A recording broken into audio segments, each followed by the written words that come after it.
timer going, right? What, 5 to 7 minutes they threatened with, to see what I can do. At a conference in England, I was teaching a workshop, and as usual, I try to convince people that qualitative things that they normally believe they cannot quantify because they're qualitative, like security, user-friendliness, for example, can all be quantified. And if you can quantify the qualities, we can get the beginning of software engineering, and we can engineer systems to have those qualities in a far more systematic way. And we can add stuff like that to Agile, because it's not really in there.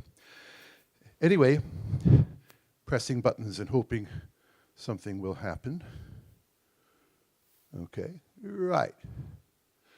One of the participants was very, very skeptical, as I hope you all are, of everything I say, and said, I don't believe that you can quantify any qualitative thing.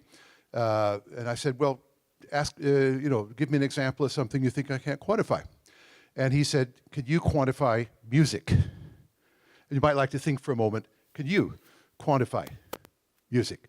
And frankly, I'd never attempted it before, but that makes the problem all the more interesting. So, anybody recognize the music?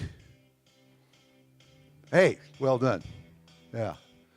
Okay, so let's hope this thing goes on. There's the classroom at the talk, and there's, how many people guessed right?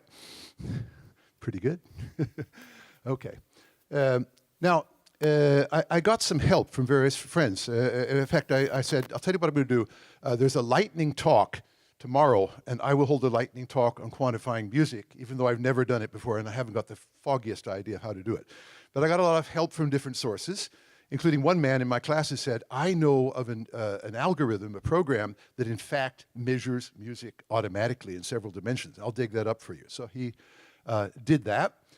And here, for example, and there's a link to the information about the program, there are some of the dimensions that are in fact quantified.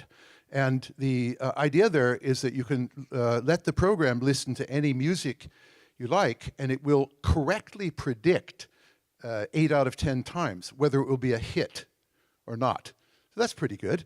You don't need music publishers to decide whether the Beatles are any good or not, that kind of stuff. Lots of other different ways of understanding whether music is good or bad. And in fact, it's a very multidimensional problem. Something as simple as the awards they get, something as simple as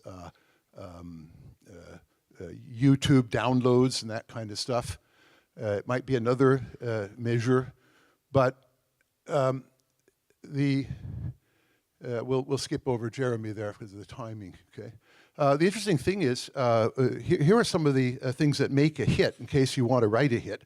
You know, rhythm and blues and love themes and small ensemble of musicians. If you want to make sure that your song fails, then you get an operatic soprano singing tonally with a children's choir singing holiday songs and stuff like that, and you're absolutely doomed to fail.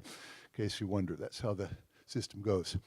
Long story short, I then took another tact and said, okay, I brainstormed some of the attributes of songs with some friends of mine, and then I tried to quantify in the planning language, first the bullshit level, the ambition level, but then getting more serious, the scale of measure, which is the key. And then once you've got that scale of measure, you can put goals on how how much of a hit you want or something like that. So the scale we're bringing in, the type of listeners, the type of music, the environments, the emotional level of the response and the strength of the response. I think some of the text has disappeared here, but there's nothing much we can do about that at this moment. Okay. Let's see. Lots of other aspects of quantification, but, and I'm just brainstorming, I'll end with the friend of mine, Win, who came to Norway as a boat refugee, but he ended up becoming a conductor in London at the Royal College of Music. And he said, Tom, can your methods help me become a good conductor? And I said, well, let's sit down and think about it.